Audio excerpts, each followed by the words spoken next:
Should dads have exactly the same rights as moms? After all, moms give birth to the kids. What y'all think about that? There's this whole fathers movement that's going on. I don't know if you guys heard about it, but there's a fathers rights movement that is gaining a lot of momentum, and men want a 50-50 parenting rights.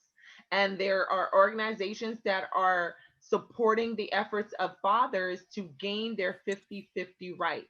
Now, moms are a little upset Oh, because traditionally the legal system has been in the favor of the moms, like moms until otherwise proven, right? And so custody was sort of an automatic thing that happened. But now we dads are saying no, no, no, no. I want to take care of my child. What do you guys think about that? Mm. oh wow. That sounds interesting. I do know some fathers that can't handle that. I'm not gonna say they can't handle that. They can do and stuff, but they're not a nurture like moms. So hey, I'm not sure what ladies. I want to hear what y'all have to say. I have a question first off. Uh huh. So this is this is them asking for the same amount of rights as moms, because we're talking about people who potentially fathered a child but are not in a committed relationship with the mom, right? Right. That's what we're talking Right. about. Right. Okay. Mm-hmm. So they want the equal rights of that mama. Now, mm, when we talk We about gotta mm, pause. when we talk about the rights, right? Uh We're huh. talking about things like the right to make decisions where medical treatments are necessary, the right to choose or to decide how the kid is going to be schooled, where they're going to go to school, these types of things, right? If you have a good co-parenting relationship with your partner, there shouldn't be a need for any of that. There shouldn't be a need of a question as to who have the rights or not. But the thing about it is, if if it is that your plan is to take that child 50% of the time, now we're going back to Solomon type things, right? You're talking about having this child 50% of the time, and then 50% of the time the mom has it. Like, how does that how does that exactly work? It's I will definitely tell you as a witness. I have had friends who have had to experience this, and it's really interesting. So, like, dad may show up on Sunday and to have the child until Tuesday. Then mom go pick up the child from school on Wednesday and continue through. It's really an interesting experience for a child. Let me That's follow up crazy. with that. Let me follow up on another question. Hold up. I just got to get it out. So who does this benefit? Who are we looking for this to benefit? All Well, right, that's all I have that's a to say. great question. That's a great question, and I will say that studies have shown that the presence of a father does, or the lack of a presence of a come on, Doctor T. The absence of a father has been correlated with dropout rates in school, has been correlated with teen pregnancy, has been correlated with decreased success rate in terms of like career goals and things like that. So there are certain outcomes that have been correlated with the absence of a father. So there are fathers who are out there who are saying some moms are not that great, and they love their kids and they want to be a part of their kids' life. And so we know that the presence of a dad in a kid's life makes a difference in a loving father, not just a random father, not a Okay. has been, not a random father. But does this, to your point, does this open Pandora's box? Does this lead to if there's a conflict between parents, and a father has 50-50 rights, can they sock it to the mama as a payback? Absolutely. But the issue with even any of that would be, you can't, the child has to stay in one place. That whole Sunday to Tuesday, Wednesday to Saturday business, that's ridiculous. But beyond that, if, sorry, there's so many thoughts going through my head right now. I was trying to organize them all to just make them cogent. Um, so there are you're right, there's some moms that are not necessarily the best. There's some kids that might be better with the father.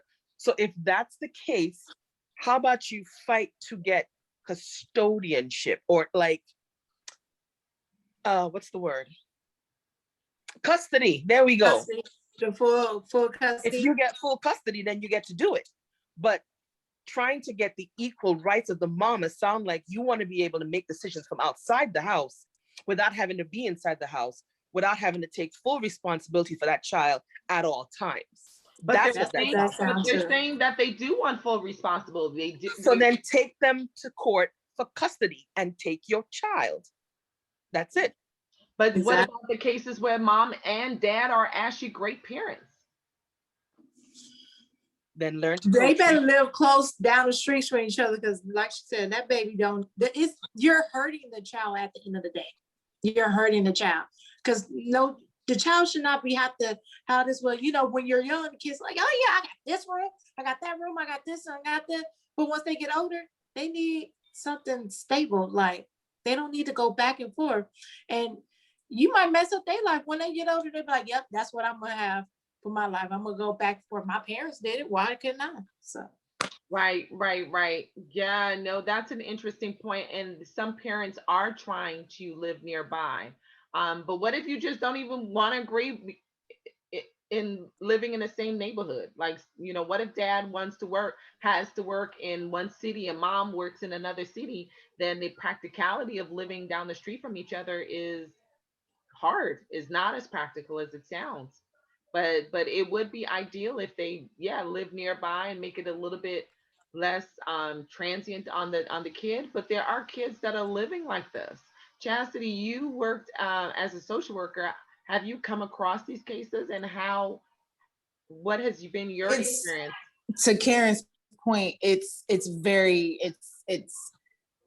confusing, it's time consuming. Like, there's a stability issue as well. It's like, from like kids, they may push back or whatever like that. Kids want structure, kids want boundaries and things like that. So when you're having a 50-50 split, or the parents have to be really, really cohesive.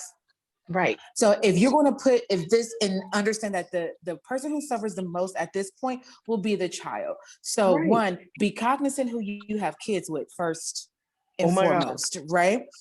Be that single, married, divorced, whatever, be very cognizant about who you have kids with. And when you do have a child is not going to fix whatever relationship problems that you and that person had prior to having that child. So, and the other person may be a very good parent to that child. However, y'all may not just be good together. So I am not a believer in staying together for a kid, like, because the kid, to Karen's point, those residual effects will have a lasting effect on that child. So I've seen it where some parents they had the kid in the house, but then they had different apartments. So like the kid, so let's say you were married, right? The kid has his school, his friends, the neighborhood, blah, blah, blah.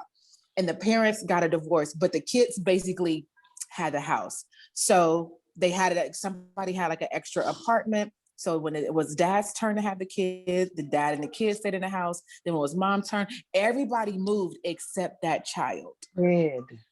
You know what I mean? Because if we're going to be divorced and have an apartment anyway, somebody's going to have the house and somebody's going to have to get another place anyway. So there's been some things that I've seen, not that I've seen out and about, but everybody moves except for the kid. The kid has the house, and then there's an apartment, and the parents go back and forth through the apartment, but the kid never loses their structure, their friends, their schools, everything that they have built, and when raising that child. So wait, that's one thing, but that's a lot. Sharing the apartment. So You can, or you both, like, there's like, you said, like, let's just say we're married, we get a divorce. One of us is moving out and somebody's going to keep the apartment. I mean, somebody's going to keep the house. So there's been like, they have shared, there's been a couple of movies on that where they shared an apartment, but they also had the house. So, I mean, there's multiple ways. Like, if you're going to, who are these rich people? that's the other part. These rich people. That's the other part, but that's just some things that I've heard. But that's just some things that I've like heard. I haven't actually worked a situation like that, but as a social worker, when you're dealing with cases of, I don't know, like domestic violence or something like that, it just depends on what it is. My question is, where is this coming from? Like, how do we get here? Like, because I'm not a parent, so I'm kind of struggling just a little bit, but as a social worker, as like an assessor, how did we get here? Because everything is This is a, because okay, everything's a movement. So the dad's wanting rights is an outcome of something, but what is the symptomology leading up to this part is what I don't have a clear understanding of. a system And if a that was biased towards women. right, but then but whose fault is that though? Because culturally, it's always been so you can't penalize a woman benefiting from a culture that put us in that place of housewife and nurturer and things like that. And so I guess it is a cultural shift, maybe that's occurring. So I'm not against any father trying to take care of their kid or anything like that. I just want to understand, how do we get here and what is the desired outcome from being here I think is what I want a better understanding of. Yeah, I think it's a secondary outcome from all of the Mhm. gender shifts that's been happening, right? So we have a The lot what? of gender shifts that have been happening. So we have a lot of Okay. redefining gender roles, redefinition, women's rights, equal pay. And the flip side of that was like the men were like, well, if y'all want equal pay and equal rights, then we want equal rights when it comes to the areas where we do not have equal rights. So I think it's all this But is that a tit for tat thing? Are we doing tit for tat? Or is I that a legitimate argument that some men are having? say that one more time for the freeze frame. I'm saying it sound. Oh, I'm sorry. I'm like, are they going tit for tat? Like, well, since you want equal pay, we want the kids. But is it a legitimate argument that they are having? Because if it's a tit for tat situation, then you're not doing it for the benefit of the kid. You're doing it because we have this fight over here. So my question is it a legitimate argument that men are fighting for their rights to be? Because no woman is, unless this man is abusive, no woman is not wanting to raise her family with the man that she had kids with. A woman doesn't want to do that shit by herself. Well, we do have relational issues and lots of layers of relational problems, but it's No, that's what I'm saying. Outside of that, you know. yeah, I think to your point, Chastity, I think what it's what it's also stemming from is the research and a lot, because I do have a friend who has worked in this area, and it's part of his thesis. He has looked specifically at Black young men and the outcomes in education of Black young men who have lacked a father figure in the home. And so we know that the research is showing that the absence of a father is correlated with a 4 times higher rate of poverty, 7 times higher rate of becoming pregnant as a teenager, 2 times higher rate of dropping out of school, and more likely to abuse drugs, alcohol, and go to jail. And so I think it's also not just the redefinition of gender, what is gender, what are our gender roles, but it's also colliding with these outcomes that we know also have disproportionately affected our communities of color. So I think it's a multitude of things sort of hitting this crossroad that is leading to this very active momentum of fathers asking for equal rights. And the question I throw to you guys is, so the premise of why moms would have had the predominant or the favored rights before also stem from the fact that she gave birth to the child. There is a high value that we put, and rightfully so, on pregnancy and the impact of pregnancy, not just on her emotional well-being, but here at Healthy Bump Club, we also emphasize the mental impact of pregnancy and pregnancy-related issues with moms. But there is economic impact, right? Like when we looked even at the pandemic, who was the primary race primary gender, traditional gender that stayed home, that lost their jobs, that stepped down from their high-paying positions? It was women. Women were more likely to have to step down from their jobs. Women were more likely to lose their jobs during the pandemic. So there's still a default that when it comes to childbearing and child raising, that is it's the role and the primary responsibility of the mom. And so now with the shift, like, were we right when we said that? Were we right when we said, hey, she gave birth? She basically, especially when it comes to women of color, she basically risked her life to bring this child into the world. she should have equal rights. She should have predominant favor, right? And not equal rights. Are we wrong for saying that? Are we penalizing fathers because biologically they were not structured to give birth? And so, because women are structured and built to give birth and are the child bearers of the entire world, should we continue to make sure that moms have the preferential treatment when it comes to the legal system and the custody of a child? Yes. You say yes? Yes. I'm sorry. Yes. Like, yes, mic drop, I'm done. And here's what I think about now. So we're talking about having or the absence of the father in the home. Now, so you can almost be, or we're looking at it as being single parenthood, right? What happens for those kids who their parents are together, but they're away, i.e. military? Has anybody done research in terms of like the military kids and what happens in their cases? Father is technically not in the home a lot of the times when they're deployed. What happens there? What's the difference? Does that father need to be physically in the house, living and in a relationship with the mom to be able to have the same effect on the kid? I don't believe that. But then I also I think we're believe that finding I think we're getting a very skewed portion of the data, so to speak. And then I think if we're going to give them equal rights as well, some things have to change.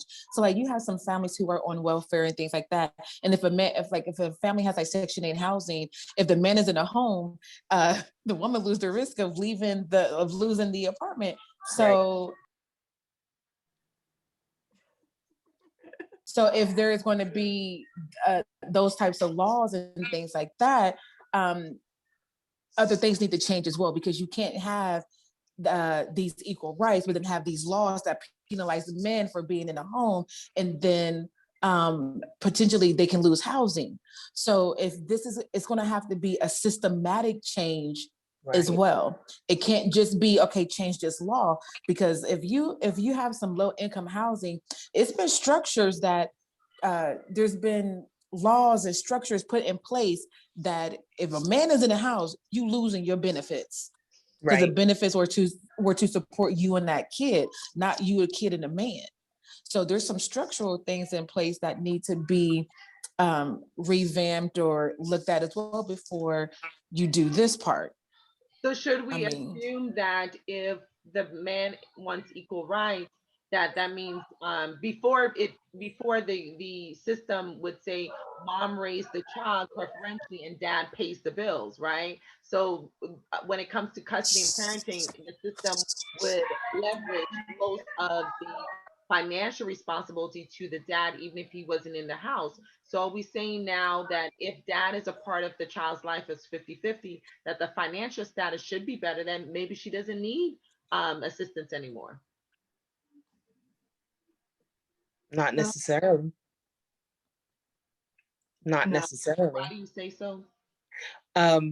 Because we can't make an assumption as to what it is that dad does, whether or not he has enough to sustain and maintain this household. Because, if it is that he has the 50-50 legal rights, we're not talking about him actually living in the home, are we?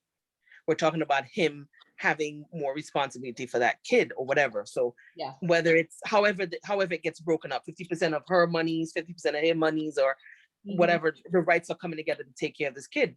But if he doesn't have anything to offer really in the financial portion of it, then you're still going to be setting this kid up for a housing situation, housing issues. So I agree with that in that it needs to be that systematic shift where, even if the father is still, has that rights and is still putting in whatever funding, if it brings us below a certain level, then no, there still needs to be that assistance. Agreed. And then I would add to that, also being able to have a livable wage. Again, this is some systematic things that need to take place, because just because a man doesn't make $1 million a year doesn't mean he doesn't want to take care of his kid. We want everything like everybody else. We want to be able to take care of our families, raise our kids, get education, and all that good stuff. So people also need a livable wage. That was my point. Mhm. But You what can't about, raise a family on $7 an hour or anything like that. So these are some other systematic things that I'm saying that need to occur if we're going to get to the desired outcome of men having equal rights. If you want equal rights, okay. I mean, I don't have a kid, so I don't understand what those rights exactly are that they are looking for and what they mean or how we got here. However, systematically, some things need to change, as in laws and having a livable wage, so that a person can step up and maintain a family. what about the fact, like, is there a silver lining in this, right? Because moms traditionally would say they're overburdened. Their lives have been given up to raise their children or to raise their child. But what about if he has equal rights and he's going to the soccer game and he's picking up the kids to go to swimming lessons, and she can now have me time, like for real me time, and perhaps pursue her dreams because now she is sharing the responsibility of raising the kid or children. Is there a silver lining to this? Is there the possibility that this will help to preserve and restore the mental health of some moms who have been overburdened and overworked?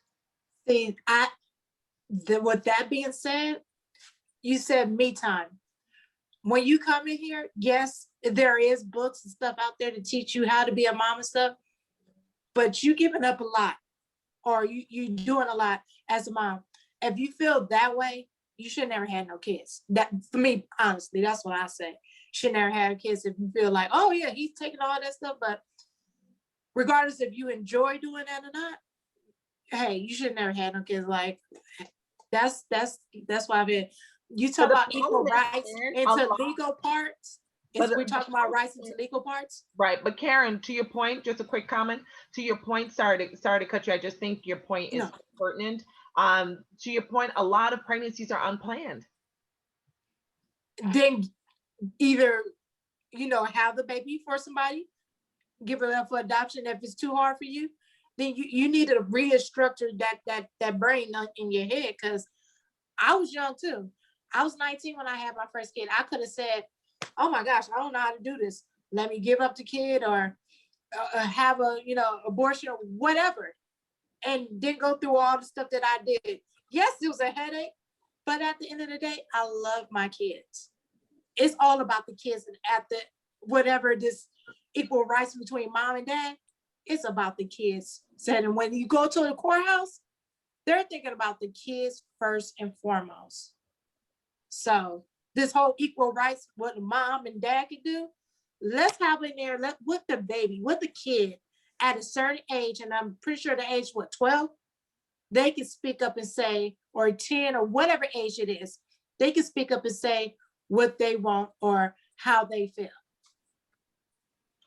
Do kids know what they want or how they feel? You ask kids what they want for dinner, what they say. Y'all are moms. Y'all know what they say. They But want what they may not understand the big picture, but they do understand how uh you make them feel and if they feel safe Right. with you or not. Exactly. They absolutely do understand Exactly. that. They understand the parent who, no matter how much they may like give structure and boundaries, they understand, okay, this parent cares for me. They absolutely understand the feeling. They may not be able to put to words what that might be, but when you put a 10 to 12-year-old, because you're right, Karen, they can put them on a stand and ask them at a certain age, who do you want to live with? And a parent and a kid will tell you, I want to live with my dad, I want to live with my mom. So a kid absolutely understands the feelings of safety and structure and boundaries and protection. They know if mom steps out and she doesn't leave them for 3 days, or dad hasn't been here in 6 months. Kids know. They may not be able to see the big picture, but because kids at a certain age are little narcissists because they can only think for themselves. They don't think for outside, for outside people. So they understand those feelings of safety. They do. Exactly. I totally agree. And we're got it. gonna drop the mic on So that. So the kid is not gonna favor the parent that goes to Disneyland, who may be financially bribing them because they're financially more comfortable versus the parent that may have less and maybe a lot more of a disciplinarian, right? Because oftentimes in marriages, even in a joint household, you have one parent who's more disciplinarian and the other parent who's more the cool parent. So even if the kids decide that, it won't last for long. Trust. It won't last. That the financial part and like, okay, I got all this money, but you're never here. That won't last for long either. Gotcha. So what do we do with this dad movement? Do we just let it continue? Do we counter it? Because We ignore it. there are mom movements that are countering it. you We gonna ignore it. ruffle some feathers. Dads are gonna be like, look. We Here's ignore it. my issue. Here's my issue. I think the assumption is you have to have some legal standing to parent your child. Whether you're married, whether you are single, whether you're doing it by yourself or she's doing it by herself, or whatever the case may be, in general, you do not need a legal document to tell you how to parent your child. You have to be involved and you have to show the wanting to. You were talking Yeah. about the examples you gave about were things simple as, taking the kid to the soccer game or not. You know what? Sometimes even in marriages, stuff like that needs to be worked out where mom is the one doing most of it and dad is not. So the problem here now is you want to have the legal rights, but still your job has you so caught up that you still can't go and take the child to the park or take the child to go to this game or whatever. So what really is the point? Is it that you're just trying to assert yourself in a way that is not really necessary? All you have to do is step up and do the damn thing? Or are you just looking to waste people's time? If it's not about the kid, nobody wants to hear about it. I'm sorry. Some relationships are not agreeable and need the legal system. We gonna stop right there. Clearly, this topic needs a part two, and we gonna have to do that. Where can they find you guys really quick? Come on, Dr. Trista, where can they find you? I don't remember any. I'm kidding. TristaJones.dcc on Instagram. Awesome. Come on, What a Touch, where can they find you? What a touch.